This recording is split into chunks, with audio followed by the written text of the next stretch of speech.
good, children, grandchildren. Bruchim Aboyim and welcome. Today is Wednesday and we are in the Parsha of the week of Chumash Devarim. So we're going to discuss a topic related to Chumash Devarim of the Parsha and also related to the time period that we are now. We are in the 9 days of mourning, which commemorates the destruction of the temple. Both temples, first and second temple, were both destroyed on the 9th of Av, which is this coming Saturday night, Sunday. And this is a national fast day, 24 hours. You can eat as much that you want on Shabbos, and you should eat, as the Shulchan Aruch says, wanting to describe how much can you eat before the fast. The Shulchan Aruch says, Keseudat Shlomo b'sha'ato. You can eat as much that King Solomon had at his banquet at the best time of his life. King Solomon also had ups and downs. You have to imagine. So whatever you like, whether it's gebrot in a kachka, or gehackte leber, or whatever makes you happy, Shabbos is Shabbos. But the fast is going to start, I believe, around just a little bit before 8:30 on Shabbos evening. Drink a lot, eat a lot, and then it's going to end at around 9:02 Sunday night. So how do you say Havdalah when it's after that? So at the end of Shabbos, you say the few words, Baruch Amavdil ben Kodesh Lechol, blessed are you who separates between the holy and the mundane, and you don't make Havdalah until the following night, Sunday night. But those who cannot fast, especially those who are taking medicine, and those that are pregnant or nursing, and those that the doctor says that you should not fast, especially this year that the fast day is being postponed from its original day. It is not on the 9th of Av. We are going to fast on the 10th of Av, because the 9th of Av is Shabbos. So being that the 9th of Av is being postponed, our sages made special leniencies for those who are challenged with fasting. There are a lot of things which get a little easier this year. For example, if someone would have had a baby on Sunday, it would have been a baby boy, and the bris would have been this coming Sunday. So usually when Tisha B'Av is on the 9th of Av, you make the bris on the 8th day, but the meal, which is a traditional part of the brit, is being done at night, following the bris. If you would have had a baby on Sunday, it's last week, and a bris on Sunday, so Sunday afternoon you can, the father of the baby and the sandik in the mor can actually break their fast and eat a meal in honor of the bris. So there's all kinds of interesting things which becomes a little easier in times of need, so take it in consideration. And like we mentioned before, Tisha B'Av should be transformed of a day of tranquility and happiness by the coming of Mashiach speedily in our days. Amen. The Talmud tells us in the tractate Yuma, discusses why did it happen?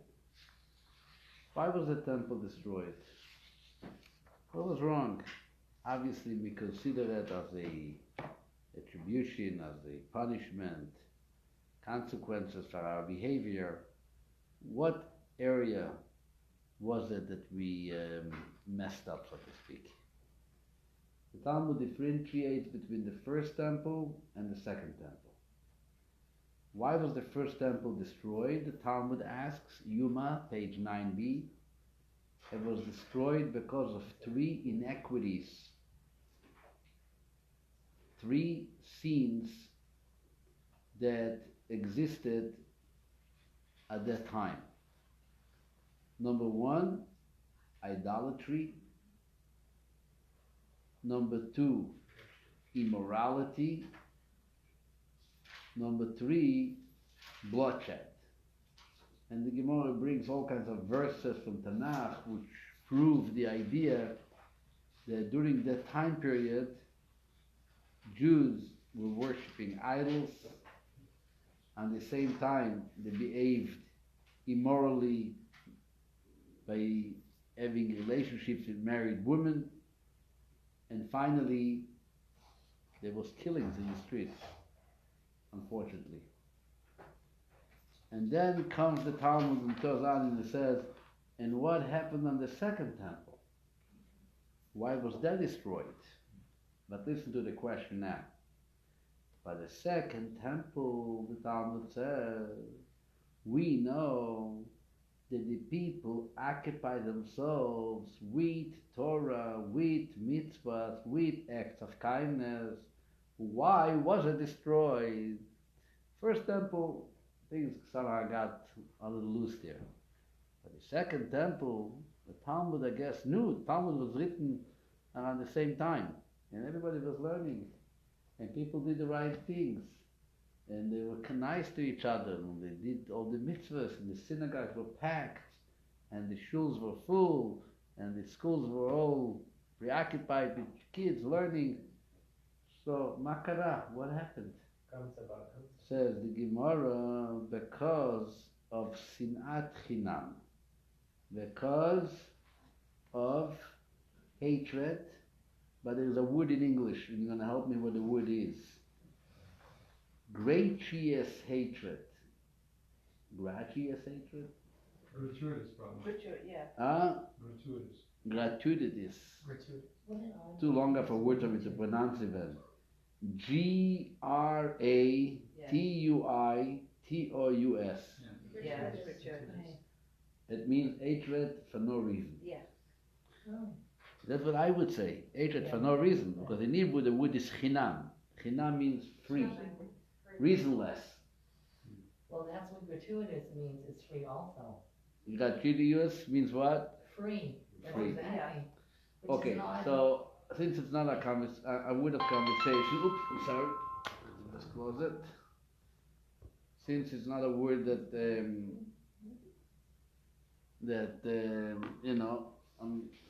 often used, and I don't want to break my teeth, so I'm going to use the term reasonless hatred.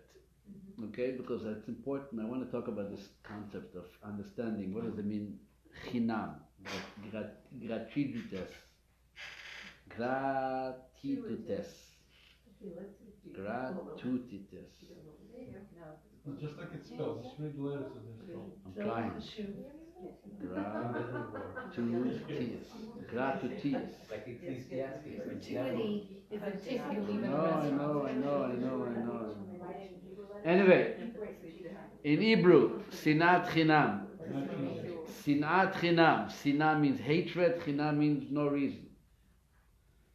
And says the Gemara, and this teaches us that hatred with no reason is tantamount, is equal, is similar to the three cardinal sins of, again, idolatry, immorality, and bloodshed put together. So I want to understand, what does it mean, hatred with no reason? How do you hate someone with no reason? Seemingly, every hatred has a reason. Everybody has people that he hates.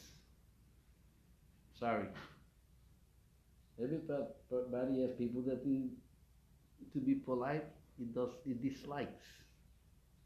Okay? You know, they say the famous joke that there was Yom Kippur night, and the rabbi is in the synagogue, and he says, we are getting now in Yom Kippur, and I'm sure everybody apologized with each other, and if you didn't, this is the time. Does anybody have people that he dislikes, that he hates, and nobody raises his hand. And the rabbi says, really? There's no one in this crowd who doesn't dislike someone? Nobody raises his hand. I guess they all felt, keeper, I don't hate anybody. And then there's this 95-year-old lady from the women's balcony, screams out, I do. I do. There are people which I did not ask them for any forgiveness before Yom Kippur. And the rabbi says, why didn't you? So she said, because they died. They're not here anymore. You know?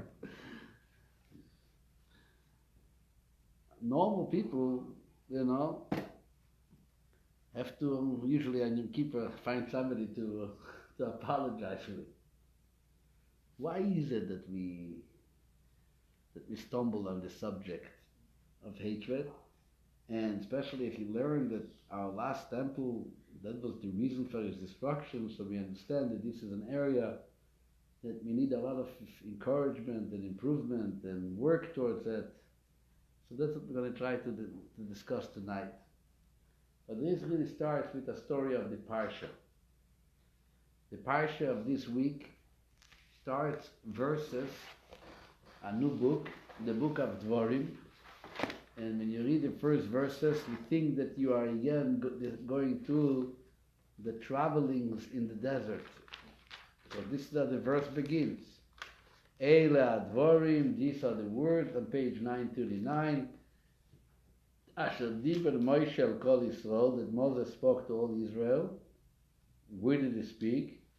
Be'ever Yarden, on the other side of the Jordan River, Bamidbar, the wilderness, Moel Suf, Arava, the Sea of Reeds,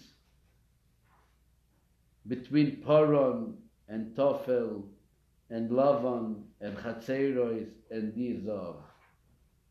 If you look in the English translation, you right away get confused. Because what does it say? These are the words that Moses spoke to all of Israel on the other side of the Jordan concerning the wilderness. In Hebrew it doesn't say concerning, it says in the wilderness. Concerning the Arava. What do you mean concerning? In the Arava. He's standing seemingly in a place and there is where he speaks. And Rashi says, no. There are names in that verse called called Teufel, Lavan, and there is no such location. There's no such a place. What was it? So Rashi brings us the famous interpretation from the Medrash and from the Talmud that there was not actual locations. Rather, Moses is rebuking them now at the last few weeks of his life, the way they behaved for the last 40 years. And the way he rebukes them is by using words of code. He says Lavan, and there's no place called Lavan. But Lavan is white, and that is the way he rebuked them, the way they complained about the white food they were provided. What was the white food? The manna, said before, was the color white. So now you know when he says the place called Lavan, there's not such a place. He's rebuking them, but the way he rebukes them is indirectly. He's using, like they say, words of code. Same thing, the last, Dizahab. D-I-Z-A-H-A-B. That's in Hebrew, that's in English. There's not such a place called Dizahab. What does Zahav mean in Hebrew? Gold. And Rashi says, Moshe is telling them, shame on you. what you did with the gold that God gave you. What did they do? Calf. They created the famous golden calf. So basically, all these words is words of rebuke, which there is even a mitzvah to rebuke someone. But the way he rebuked them was in a way of making sure that it doesn't express any hatred to them, but mainly also it doesn't embarrass them. I'm going to tell you words that you're going to have to figure out what I meant by that. Figure it out. They say that the great Hasidic master, Rabbi Anipoli, he had a gift, which not always it's a good gift, but for some people it's a gift. They call it clairvoyant, but it's not just a clairvoyant. It's basically you're able to see what people did. You can see on their face. Imagine you see someone, and he says a nice hello to you, and you say, "You telling me hello?" I see. On your face it says that you broke into someone's house last night. And the guy looks at you, what are you talking about? He says, should I put your soul on the table and start talking to it? I see it. They say actually that the famous commentator, the Sephardi commentator of Morocco, the Orach Chaim, Reb Chaim ben Attar, who lived at the same time as the Baal Shem Tov, he had to flee Morocco. Went to Israel over 300 years ago. Why did he leave Morocco? You read the history of Reb Chaim ben Attar, you see he left Morocco because he was granted that special sense of able to see people's inequities, people's behaviors. So he had no choice. He rebuked people for things they did. When a guy walks into shul, all excited with his tefillin, with his talis, Yesh li mashu, I have something to tell you. It's crazy. People got very angry with them. So they made him so much trouble that he had to leave town. No one liked a person like this. Don't get into my pockets. It's enough that I know what I did. So anyway, so they say that Reb Zusha of Aripoli, he was a Hasidic master, from the early Hasidic masters, from the first ones. When he saw people's, behaviors on their faces, so instead of going over to rebuke the person directly and say, what are you doing? He used to sit down next to them and start talking to himself. Oy, Zusha, what's going to be with you? How did you end up doing this and this and that? Aren't you embarrassed? Zusha. He kept on crying about Zusha. And the guy sitting next to him watches this Jew crying about Zusha's behavior and suddenly learns, actually, this is very similar to my type of behavior. Oh my God, look at him, look at the remorse, look at the regret. I got to get into that same mood of tshuva, repentance. That's how I used to awaken to tshuva moods in people by talking seemingly about himself, but at the same time rebuking others. Parsha tells us how do you rebuke. You rebuke someone, but God forbid of embarrassing them, and obviously say at the same time, God forbid to express any types of anger and hatred. What does usually get people to hate others? I'm not a psychologist, but this is not. This is simple stuff. This is simple stuff. When you think about hatred, especially when people hate you, usually it's a good time to think what gets them to hate you. Looking different. Absolutely. Looking different, that isn't a hate. Yes, not a hate. Yes, it is. Power. Actually, So a lot of people hate people because they think in some way or another, either like with money or socially or something, they're either more powerful than them or less powerful than them. Good point. When you see people which are more successful than you, But it's reasonable.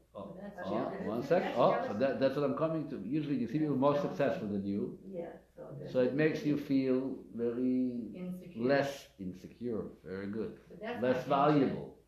And so what do? You have to protect yourself. How do people protect themselves? Tweet.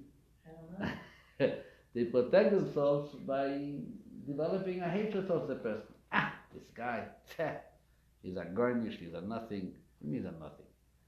Just because it happens to be that he made it better than you in life and he's more successful than you, and you are somehow lazy to figure out how to accomplish what he did, don't make him into a nothing. Just try to figure out your own life and be happy.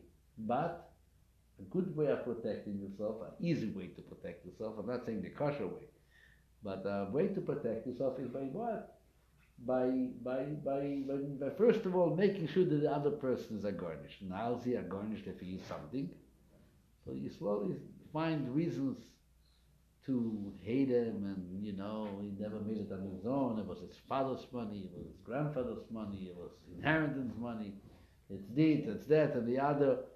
Reasons, excuses, jealousy. Hatred motivated by jealousy is very difficult to repair. Envy, very difficult to repair, because how are you going to repair it? Whatever reason, if you validate the person who is more successful than you, then you validate that I am less successful than him. And then you're questioning your own value. What am I doing? How am I living my life? It's a difficult subject. But the question is hatred really something which we can define as reasonless? There are reasons to hate. Let's take a few biblical stories of hatred and let's try to justify them. Okay? Let's be, as they say, Satan's advocate. What is one of our famous and classic stories of hatred in the Torah? Cain and Abel. A story which is even more developed than that, in more detail. Actually, the word hatred is mentioned. Is Yosef and his brothers. Yosef and his brothers. Let's see what the Torah says about Yosef and his brothers. It says very clearly that he gave them every reason to hate him. First of all, he was the father's favorite. Can't deny it. I know Jacob had a reason. There was his wife Rachel and his beloved Ruth. He made him a colorful coat that no one else got. Okay?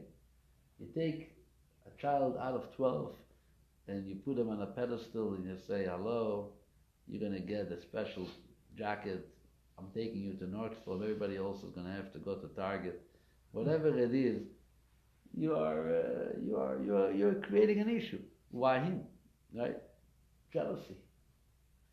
Not only that, what the father is doing to Joseph gets confirmed by Joseph himself. He comes and he tells his brothers, I had a dream, you're all falling on the floor for me, you're bowing down for me. Oh, this is already getting too much. Not only does Dad buy him a special coat, not only does he the only boy who got Sunday Midari to Toys R Us, but now he's even having dreams, and he shares the dreams, expressing this very same idea. He's validating the father's behavior, that he's actually different. He's more important than you.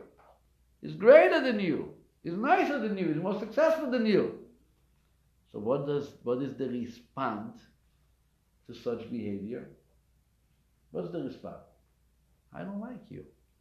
I don't need you to be in my bedroom with my other brothers and tell us that how much that you're more important than us. I don't want it. Is it so difficult to understand why the brothers didn't approve with Joseph's behavior?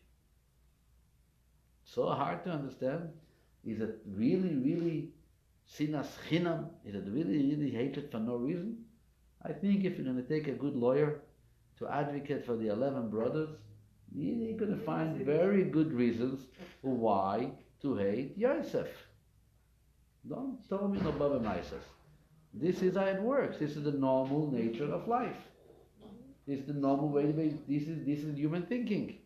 This is the human character. This is how it works.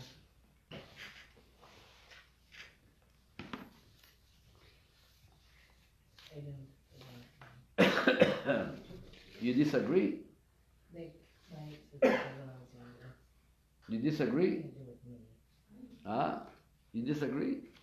Yeah, I look at life differently, sorry. Okay. I'm on. I don't know if you're right, but if you say that you're right, It's just for I wish hatred you or luck. jealousy. We were talking about reasonless. I'm talking about reasonless, and there is reason sometimes for people to hate. Don't leave the class now, because I might come back to your lifestyle. But I want to try to understand. I want to try to understand how it works. Yosef's brothers, everything that he saw in his mind bad about his brothers, he went to tell his father. Right? Yeah. The verse says, Vayove Yosef as dibosam roel avien, Yosef brought to the father all kinds of information. They ate from an animal before slaughtering, they are not respectful to the ladies, the way they talk to the woman out there is unrespectful, and so on. So, that's how you go to my father all the time, and that's how you're going to make him a sugar. Then you're going to come by breakfast table while we're all eating our cereal and milk. You start telling us the dream from last night that in that dream I was falling on the floor for you and kissing your feet. He does. Sugar, go away from me. I don't want to deal with that. And if you're going to be go here my nerves, I'm going to hate you. You know, in the Farkash family, once I had two of my brothers. One put the other in a pit, not a big pit, a small pit. Were He there said, snakes and No, scorpions there was in no it? snakes and scorpions. But they put him in the pit. He said, I'm doing to you what Yosef, what Yosef's brothers did to Yosef. For the same reason? For the same reason. It became the one of the common jokes at every simcha. We mentioned, this brother who is now like, the head of this yeshiva, and this brother who is now rabbi of that place. And we always remind him, don't you remember you threw him in the pit on Shabbos afternoon because he's like Yosef's brother,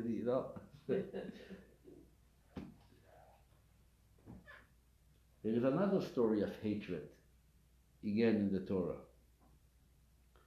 This is the hatred, the famous story of Amnon and Tamar. Famous biblical story. There were two brothers. King David had two sons. He had a son called Amnon. He had a son called Tamar, which were born from two different mothers. Amnon was the son of a Jewish woman, which her name was Avinoam.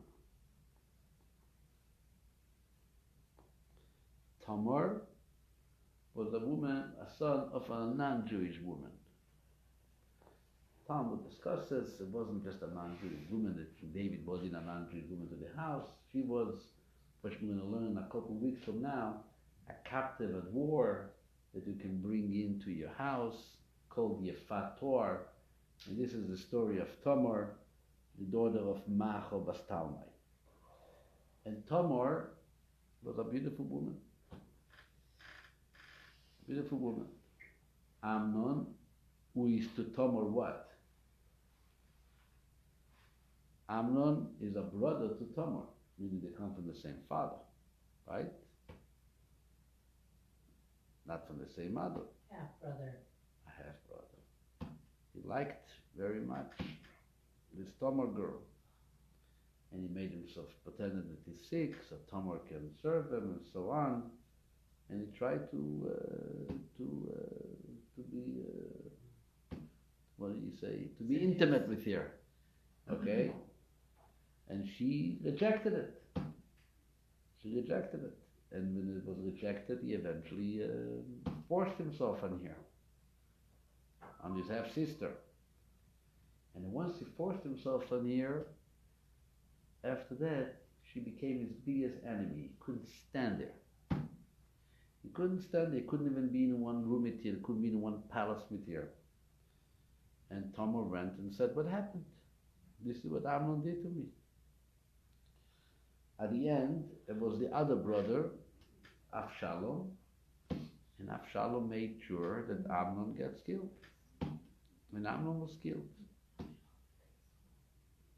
When the verse talks about a famous story in the book of Shmuel, Shmuel, the second Shmuel. And when the Torah talks about Amnon and Tamar in the Tanakh, in the verses, it says she didn't want to listen, and he went forcefully on here. And then it says, "Vayis ne'el Amnon sino gdola." Amnon hated Tamar after that story, a vigorous hatred, tremendous hatred. And the Torah says in the same verse, "Ki gdola sina shosano me'ahava asher ohavo." The hatred that Amnon had not towards Tamar after that story was even stronger than the love he had to hear at the times that he loved her. It was unbelievable, undescriptive love, hatred. Why did he hate it? Why did he hate it? He tried to love it. And, he was frustrated. I keep on, pursuing you. I'm trying to be nice to you. I want you. I like you. Why are you rejecting me? Can you call it reasonless hatred? Then you can close down all the novels, all the books. Right? There's not going to be a book left. This is what life is. You pursue someone because you love them. They are somehow figuring out that they don't want you. And you try and you try and you try and you try and you try. And you realize that the person is really denying you. You feel like a little lawless by yourself. You feel like a little, uncomfortable or a lot of uncomfortable. Someone is questioning your value. And you hate them. It's not, there's a reason. Don't tell me there's no reason. There's a reason. The big story is the story which we are talking every year on Tisha B'Av. The story of the 9th of Av, which led to the destruction of the temple. The story that the Talmud talks about the two men, Kamsa and Bar Kamsa. Many of you know the story. I'm just going to say it in short. Gemara said there was a very rich man in Jerusalem who had a close friend with the name of Kamsa. He had an enemy, and the enemy's name was Bar Kamsa. And this rich man made a wedding. He sent to one of his people to invite his friend Kamsa to the wedding, to the banquet. Kamsa, Bar Kamsa, the mailman sometimes makes a mistake. It's a similar name. Your last name is Cohen, your last name is Ben Cohen. Cohen, This is the last word. He goes by mistake and invites Bar Kamsa to the banquet. Bar Kamsa comes, and this rich man sees them and says, "What are you doing here? I never invited you." And he begs, "Let me stay." He's ready even to offer, to compensate his meal, half of the banquet, ready to even pay for the entire banquet. Just don't throw me out. Don't embarrass me.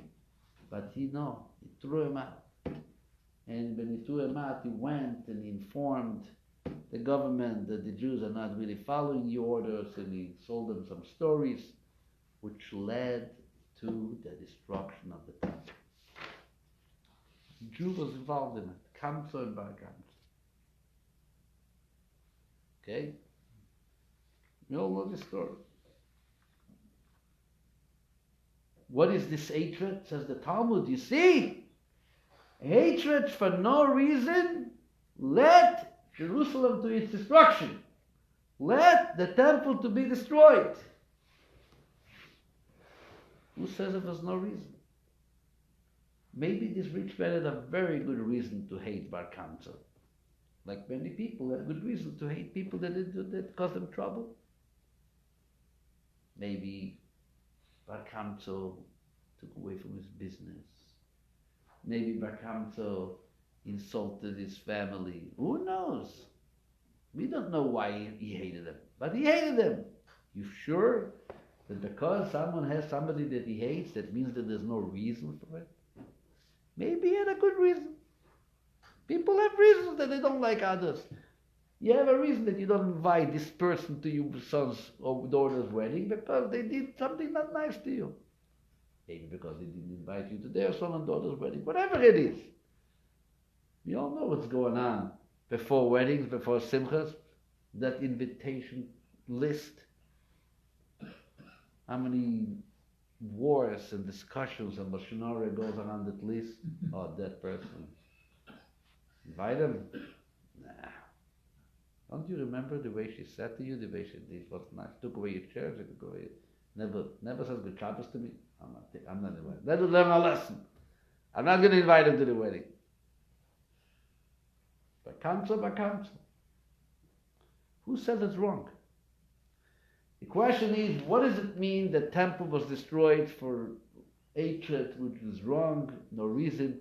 I think that if we're going to analyze every case of hatred, you're probably going to be able to find a good reason why it does it. I'm not talking about extreme shugayim that walk around, loaded with hatred, and they go and kill 20 people in El Paso and in Iowa and who knows where. I'm not talking about this ugly, disgusting people which are full of hatred. I'm talking normal people. People. That's what happens in a home. That's what happens among families. That's what happens in the communities. Come on, between us. How many times did we all make up with each other through the years? That's what happens. That's normal. Here is a glitch, here is real, here is a bump, here is a whatever. Move on, that's a part of life. Every time that somebody disliked me was because no reason. He just got up on his left side and he said, Rabbi Farkash, I don't like him. I'm sure you had good reasons. You had good reasons. When you had your Shabbos afternoon exercise discussing the rabbi, you probably had a good reason to say that, he's a putz, he's a who knows what. Never. You don't come around enough. Come more often. I'm sure you're going to find some good reason. What is it? What does it mean, chinam? What does it mean for no reason? Before we move on, there's something that we spoke on Friday night. Those who were here Friday night, a little bit on Shabbos, but mostly on Friday night, usually before Kabbalah Shabbos, the Rabbi shares some insight. So the last week, Friday, was Rosh Chodesh Av, the first day of the new month of Av. And this is a day which is being recorded in the Torah, but actually last week's Parsha, which mentions specifically that this day is the day that Aaron passed away. And we elaborated on the fact that no one's yortzeit is mentioned in the Torah. Not Abraham, not Sarah. Not Isaac, not Rivka, not Jacob, not Rachel, not Leah, not even Moses, not even Miriam. Nobody. We don't have the dates. Yes, we have some traditions. We know that Moshe died the 7th of Adar, but it's not in the Torah. It's not in the Torah. The date is not mentioned. Abraham, we don't know when Abraham died. The one and only person in the entire Torah that the Torah specifically says when he died, which day, in which month, is Aaron.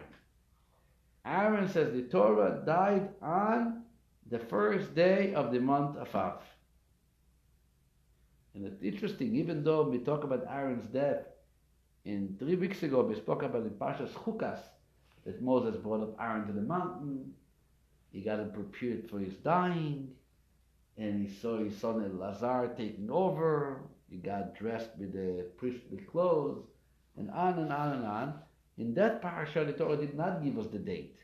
It was last week's Parsha in Masei, when we discussed the travelings from one place to another, it says, and now they arrived in this place called Hor Ahar, and on this place, Aaron died on the first of the 5th month, which is Rosh Chodesh Av.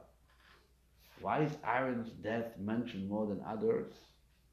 And why is it always being mentioned specifically in this time when we're starting the month of Av? So our sages already tell us, because Aaron is the epitome of which Av represents. Av is the destruction of the temple. The destruction of the temple was all about hatred with no reason. Aaron was the one who represented exactly the extreme opposite. Aaron, as the Mishnah tells us, was a man who was fully and entirely involved in expressing his love for another person. Oyev Shalom Veroidev Shalom. In other words, while the temple was destroyed because of Sinat Chinam, hatred, which really had no reason, Aaron teaches us how do you win that Satan, that evil power called hatred. Aaron says you can only win it when you share love, but also when there is no reason. You don't need to have a reason to love someone. Even those who seemingly don't deserve love. Not only do I share the love to those who deserve and those who are important and the one who is one of my community, the one of my family, the one that we have a relationship with, to give love even for those who don't deserve. And as the Medrash tells us so beautifully that when Aaron saw a child, it was a ganev, it was a thief. Instead of going over and talking about rebuke, so how do you rebuke someone? Ganev, make sure you don't steal. No, Aaron went over to the child and he gave him a big hug and he says, wow, you have such potential for greatness. Unbelievable. How much do I love you? He kept on hugging people, saying the statements to kids. And when the same kid was about to put something in his pocket, the same kid thought to himself, how am I going to disappoint Aaron, this great rabbi? You always tell me that I have the potential to be this lawyer, this doctor, this greatness. Should he find out that I'm in jail because I stole a few dollars? I can't do it for him. That kept kids, that the Midrash says, that kept kids away from stealing. But Aaron kept on positively encouraging them and sharing with them how much he loves them. There was a big famous person in Jerusalem. He lived with us. He died before I was born. But I'm sure you heard the name Rabbi Levin. Aryeh Levin, they call him the father of the prisoners. The prisoners who were sitting in the jail by the Brits, by the English, before Israel became a modern day country. There were Jews, young Jews, men and women who were in jail for Haganah and Lechi and all this chevra. And he used to go and spend Shabbos with them, leave his family, go eat Shabbos, make them food, make kiddush for them. Even after he died, the Rebbe, our Rebbe, he wasn't a chassid, he wasn't a Lubavitcher chassid. The Rebbe wrote a letter of condolences to the family. He added the words on his title, Ohev Yisrael, a lover of Israel. And there's a lot of good stories about this guy from Aryeh Levin. One of my favorite stories is he was a short guy. My mother remembers them. You see the pictures, he was a short man. And once he went over to this kid, this growing up kid, and Rabbi gave him a big hug, just like Aaron HaKohen said, wow, love you, growing up so nicely, and I'm sure your parents are going to be so proud of you. And the guy who was walking next to Rabbi Levin says, Rabbi, this kid is from a religious family. You know his family, right? His parents. Look at that. He doesn't even wear a yarmulke. He walks in the streets in Jerusalem on Shabbos without a yarmulke even. And this is a guy whose parents probably are crying on him. The fact that he is like getting lost somewhere in the streets. What's this hugging and telling him? Aryeh Levin says, look, I'm a short man. The furthest I see is to his heart. I don't see anything higher than that. I don't see his yarmulke, it's too high. This is what my eyes get. I look to his heart, I see a pure good Jew, and he gets a hug. You're a tall guy, deal with that. I don't see what happens up there. I can't see. This is a sensitivity of a yid like Rabbi Levin, to with humor, and sensitivity, make a statement. Where are you supposed to look? What do you need to see? and what should you avoid seeing. It's not about, asking everybody to be short, so you reach every person's heart. I mean, how short can you get? There are very short people that also deserve patch. But I'm talking about the idea. What are you climbing up chairs to look at someone's head? The yarmulke is there, the yarmulke is not there.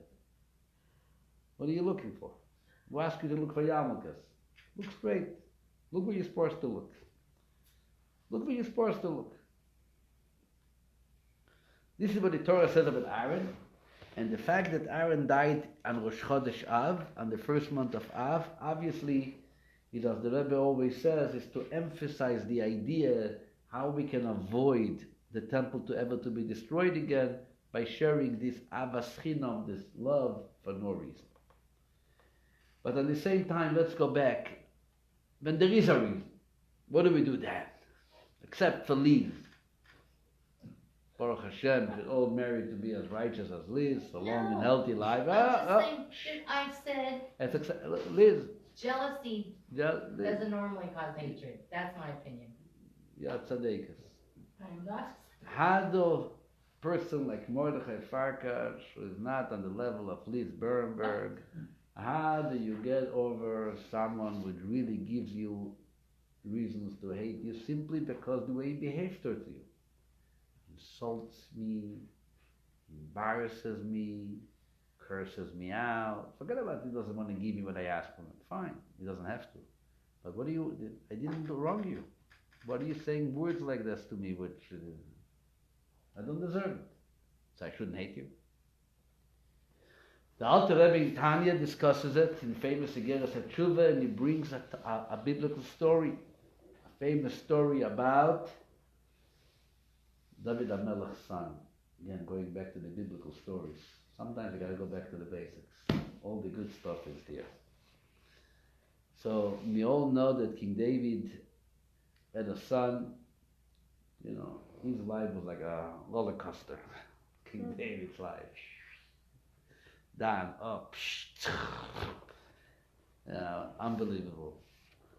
So King David, one of his roller coastering moves is his Nebuch, his son of Shalom. The son of Shalom, his own son, is leading an army with a revolt against his father, against David. David, the father, who just conquered Jerusalem, has to run away. From who? Not from Saddam Hussein. Runs away from his own son Absalom. And he has a small group of very faithful, devoted Hasidim, as they say, who go with him. And suddenly, the head of the Sanhedrin is the highest position of judges, the head of the Supreme Court. What was his name? Shimi ben Gera. Shimi, the son of Gera. Same book, the second book of Shmuel. Shimi ben Gera comes out and he starts cursing God David.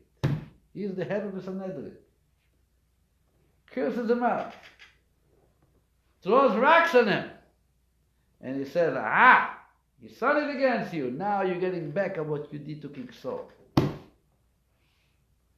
Avishai ben Tzruya, who was from King David's Gabbai, but the one who was very faithful and devoted to King David, takes out his sword. He's king. You're cursing the king, you got to get the sword, what you deserve. And what does King David do? He stops it with one of the most famous, remarkable words in 2nd of Shmuel, chapter 16, when, as the verse says, and the Alter Rebbe brings it in Tanya, Vayomer HaMelech, the king said, Ma li velochem bnei Tzruya? What is to me against, to me and you, the Tzruya son, what do we have against this man? Against Shimi? Hashem amar lo kalel es David.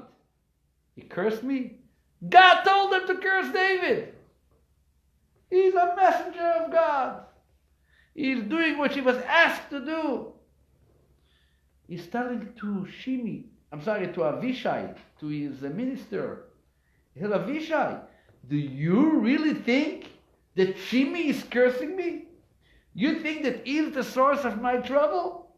You think he's doing it on his own? He's a shaliach. He's a messenger, he's an emissary to bring about a prophecy which was told by the famous Natan the prophet after the story which I had with Bathsheba, which is a whole different story. And the prophet Novi said, Ineni mekim alecha ro mi beischa, I'm going to bring up evil from your own house. And this prophecy is now being materialized by this man Shimi. Don't you touch him. What is the outlook over here? Alter Rebbe says, to be angry on the one who have did some wronged you is to be angry on an emissary instead of expressing your issues with the one who sent them. That's not him. The Jewish belief, says the Alter Rebbe, is there is no honorless ground. There is no jungle. Anything which happens to you, no one can just do it to you. No one even has the choice. I have now a job, and this is called soul search. It's called cheshbon nefesh. I got to figure out now, go back to my cabinet of what message does God try to deliver me? Why is it that when I walked into shul, this guy went over to me and he told me, you're an idiot? Why? Not just the nisayon. Not a nisayon. No. I have to go, sit down on my chair, and look at myself deeply and say, something. I must be a shtickle idiot.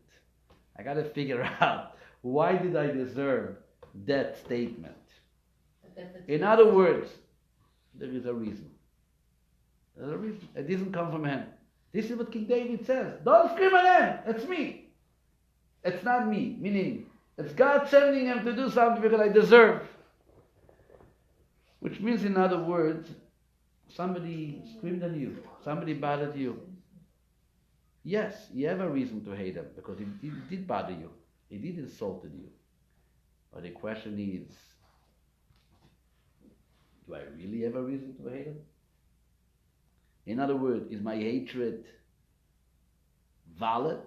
The moment you go with that approach, that there's a message, then you have no reason to hate him. If you do hate him, it's really for no reason. You have something that you didn't figure out yet in your life, which is the words of King David, which says, somebody has to do it. So he did it. They say a famous Hasidic story, I'm not going to go into the details. This guy came to this rabbi, I think they said about the Baron of Kalin, and he said, Rabbi, my wife, she doesn't stop. She hacked and hacked and keeps on screaming and shouting at me, making me meshuga. I can't take it anymore. No, he gave him a bracha. A Rebbe gave a bracha, Baruch Hashem, and comes on. The bracha worked. The wife is not cursing him out anymore. Fine. The same Jew is traveling for business. He comes into the city of Kiev, walks on the street, and this guy comes over to him, and he starts cursing him out. You filthy Jew, what you are. And he cursing him out, sets, and throws him on the floor. You dirty Jew, you owe me money. What's money? I don't owe you anything. I don't know what you're talking about. I just arrived in Kiev. Nothing helped. This Jew was taken to jail. And after elaboration, they realized, yes, it's true. He did not owe him any money, and he was free. The same chassid comes on, and he comes into his Rebbe. And he sees the Rebbe, he says, I'm waiting for you. And the Rebbe says, you don't have to say anything. I know exactly what happened to you. I want to ask you a question. You deserved some screaming. You deserved some embarrassment. Where is it easier to get those screamings? In your home or on the streets in Kiev by a guy? You asked me to stop it. I helped you. I stopped it. But it's not that it's going to stop and therefore it's going to finish. This is something that you have to get. So God worked it out that it's going to be your wife. In your own house at least. So at least, you know, you can maybe make up later, going to your bed, but here you ended up in Kiev, in a verrückte city. Nobody was there to help you. You ended up in jail. Nothing because this is the deal. You have to get the packet. This packet is assigned for you. This is the first idea which we're dealing with how can I avoid hating someone. And if I do hate him, I should know that there is really no reason. The story of David. But the Alter Rebbe comes and says there is actually another floor, there's another stage into that. And he goes to the story of Yosef HaTzadik that we mentioned before. Yosef, after all what his brothers did to him, and they come finally and they ask for an apology, what does he tell them? Very famous word. Atem chashaftem olai ro. You thought to do something bad to me. Elokim chashava l'toivo. God had something very good in mind. The fact that I was here, I became your provider, I became a source of support, it all worked out for the best. You had one thing in mind, but God had a whole other plan. Is that what he said? In other words, Yosef not only is trying to say that what happened bad to me, maybe I deserve, which is what King David is saying. Yosef goes even a step further, the Alter Rebbe says. He's turning over this whole situation. It's not bad anymore. You insulted me? Thank you. This is the best thing that could have happened to us. Look at that. I'm in Egypt. I'm in Egypt. I'm your supporting. He put a new frame, and this whole picture suddenly become a beautiful picture. Everybody's happy. Yosef, who was wrong. In other words, Yosef says, more than King David. King David says, yes, you hurt me, but I believe that it's not you. Somebody sent you to do it, and therefore I deserve it. Was it bad? Yes. Was it bad to be cursed by Shimi ben Gero, the head of the Sanhedrin? Yes, it was pretty bad. And King David felt it was bad, but he couldn't, and he didn't want to blame Shimi for doing it, because King David was convinced that it was him, it was God who sent it. Yosef comes and he takes it further. And he says that not everybody who insults you is actually doing something bad to you. Not every insult is damage. They can take you very far. They can make you very big. If you would only know how to overcome it. How to overcome it. It's like dealing with other situations. There's a famous story in Israel. A guy was stabbed by an Arab. About 3 people were stabbed, and one of them came to the hospital, and while they were caring for his stabbing, while they were operating them, they found a big, tumor, which basically only because of the stabbing. Can you say that the Arab did something good? No. But it ended up to be the best thing for this person who was stabbed. And that's how the doctor detected, the tumor. In other words, you have to look at that. According to the Alter Rebbe, there's a person has to bring himself to a point that it's impossible to hate anybody for no reason. Either because if you hate them, you should know that there is no reason. Because either you realize on one level, like King David did, you believe that everything comes from Hashem and it's not him, so what are you hating him for? Or number 2, there is a good situation here. If I don't see it now, I might even see it further. I might see it later. I want to ask something. Why, if that's the case, if it's coming from God, why not look at it from a standpoint that your hatred is also coming from God? What do you mean? Because it says in the Torah, don't hate your brother in your heart. So I guess the Torah doesn't allow us to hate. If the Torah doesn't allow us to hate, then it can't be godly.